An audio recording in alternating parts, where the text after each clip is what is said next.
আমাদের ভালোবাসাগুলো তখনই সম্পূর্ণতা পায় যখন আমরা ভালোবেসে আমাদের ভালোবাসার মানুষটাকে পেয়ে যাই। তার মানে এই বলছি না যে ভালোবাসার মানুষটার জন্য তোমাকে লড়াই করতে হবে না। তবে যদি ভালোবাসার মানুষটা তোমার আয়ত্তের বাইরে থাকে, যদি সে তোমার সাথে থাকলে তার ভালো না হয়, তাহলে তার জন্য লড়াই করার কোনো দরকার নেই। যদি তুমি তাকে ভালোবেসে বুকে জড়িয়ে ধরতে পারো, তাহলে খুব করে তার ভালোর জন্য তাকে ছেড়ে দিতেও তোমাকে হবে।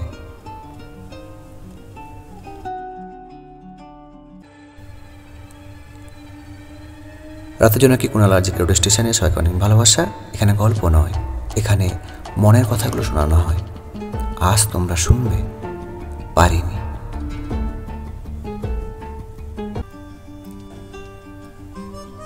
জানো মীরা, অন্ধকারে অনেকটা সময় থাকলে কালো রংটা একটু একটু করে সরে যায়। রং বদলায় না, তবে দৃষ্টিভঙ্গি বদলে যায়। চোখের মণিতে যে কালো রং থাকে ও তখন প্রাণপণে বাইরের অন্ধকার পড়ে নিতে চেষ্টা করে। একটু নাগাল পেলেই হয়, বাকি তো গড়ে নিতে খুব একটা সময় লাগে বলে মনে হয় না। তবে হ্যাঁ, ধৈর্য থাকা ভীষণ প্রয়োজন। শেষ অবধি অপেক্ষা করে গেলেই তো হয়, ক্ষতি কিসে? তুমি এমন ধীরে এসো যাতে মুখোমুখি হলেই আমার আয়ু শেষ হয়, তোমার চলে যাওয়া দেখতে না হয় মীরা। আমি পারবো না তোমাকে বোঝাতে। আমার ভিতরে কি হচ্ছে কাউকে বোঝাতে পারবো না। আমি নিজেই নিজেকে এটা ব্যাখ্যা করতে পারবো না। আচ্ছা শোনো না, আমাকে একটু ভালোবাসা যাবে?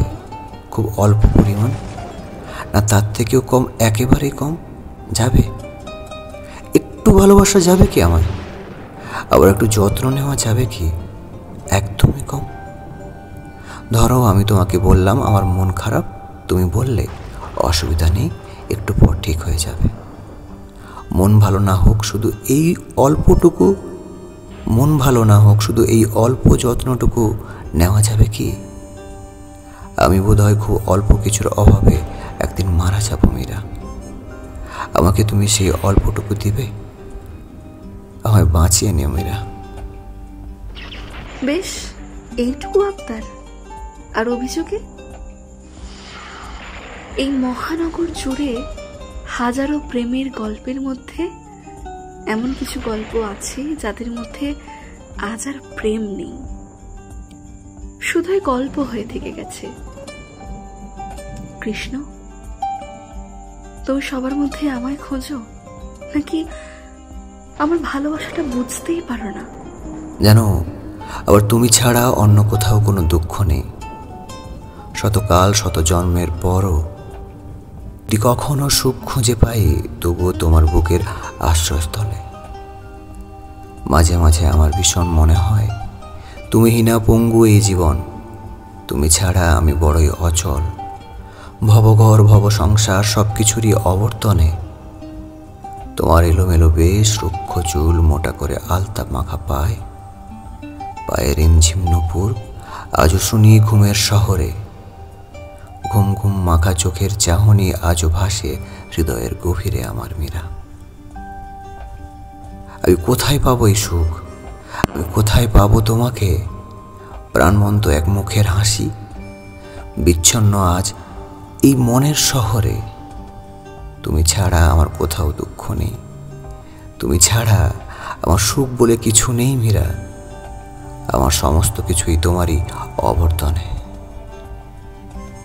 যারা বেরসিক স্বভাবের সঙ্গী পায় তারা কখনো দাম্পত্য জীবনের সুখ উপভোগ করতে পারে না।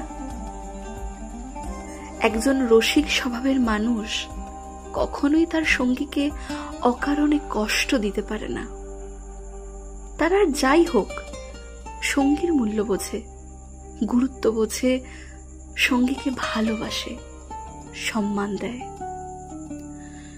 আত্মকেন্দ্রিক এবং বেরসিক স্বভাবের মানুষগুলো সঙ্গীর প্রতি নিতান্তই উদাসীন হয়, তারা সঙ্গীর মন বোঝার চেষ্টা করে না, সঙ্গীর চাওয়া পাওয়ার কোনো মূল্য দেয় না, তার কাছে কেবল গুরুত্ব পায় নিজের ভালো লাগা। পক্ষান্তরে একজন রসিক স্বভাবের মানুষ তার সঙ্গীর প্রতি যত্নবান হয়, সঙ্গীর মন বোঝার চেষ্টা করে। একজন রসিক স্বভাবের মানুষ সঙ্গী হিসাবে যে পায়, সে কখনোই দাম্পত্য জীবনে অসুখী হয় না। বেরসিক এবং আত্মকেন্দ্রিক স্বভাবের মানুষ শুধুমাত্র প্রয়োজনের সময় সঙ্গীকে চায়। দিনের পর দিন সঙ্গীকে মানসিক যন্ত্রণা দেওয়া, সঙ্গীর সাথে দুর্ব্যবহার, সঙ্গীকে অবহেলা করাই তাদের স্বভাব।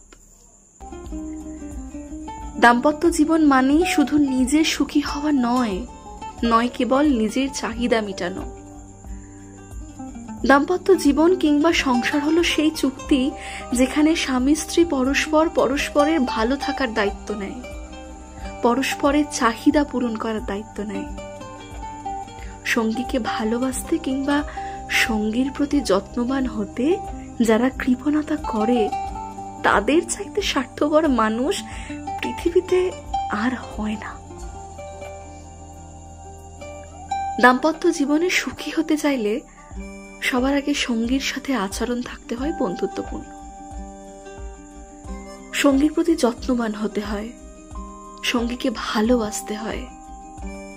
যারা দাম্পত্য জীবনকে শুধুমাত্র দায়বদ্ধতা কিংবা দায়িত্ববোধ হিসাবে দেখে, তাদের সাথে অন্তত সুখে শান্তিতে সংসার করা যায় না।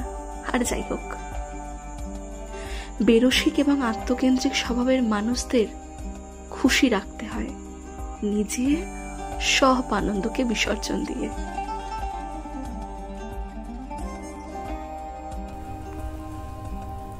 তোমায় কতটা ঠিক ভালোবাসি যদি বোঝাতে পারতাম, তাহলে তোমার প্রশ্নটা বৃথা হয়ে যেত না। আচ্ছা, সত্যি করে বলবে, আমায় ছাড়া কি তোমার অন্য কোনো শরীর পেতে ইচ্ছে করে কখনো? মীরা,